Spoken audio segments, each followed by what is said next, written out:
spooky story for you. And this time, this has nothing to do with the paranormal. Because as I've said before, sometimes people are a lot spookier than that.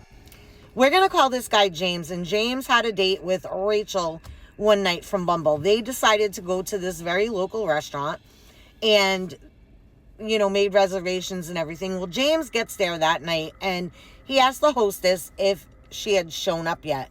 And she was like, no, there's nobody, named Rachel. Maybe she's running late.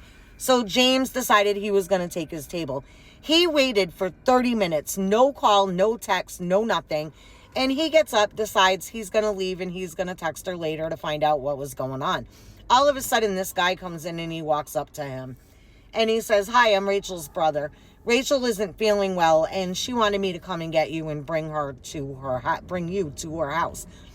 And James was like, well, why didn't she just text me to tell me this? Oh, her phone died.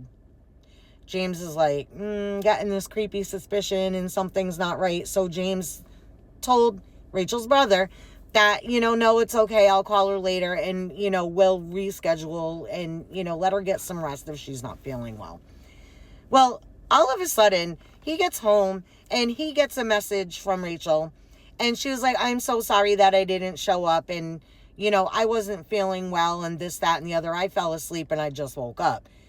And James is like, well, your brother came and told me that you weren't feeling well and your phone was dead and that he needed to come and pick me up to bring me to your house. She says, I don't know what you're talking about. I don't have a brother. So this really creeped James out.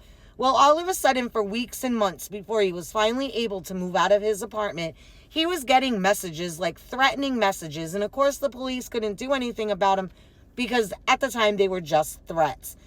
So he never heard from Rachel again. He went on to Bumble to message her because he couldn't get a hold of her by phone. And lo and behold, her profile was completely gone. Everything was gone. And he's okay. And he went back to the restaurant. Even though this was months later, they remembered him. And he asked, like, do you remember a strange guy wearing a ball cap, this, that, and the other?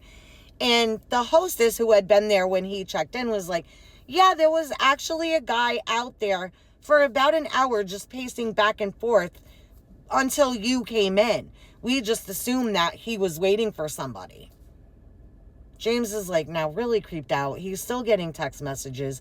He's still getting phone calls. He's still getting messages he's finding on his dumpster, on his garbage can, places around his house. And nobody ever knew who this was. And like I said, he never heard from Rachel again. But to this day, and we're talking many years later, this man still fears for his life and fears that he may start getting messages at any time again. What are your thoughts? Do you think that maybe he could just let it go by now, or should he be concerned? And guys, stay safe out there.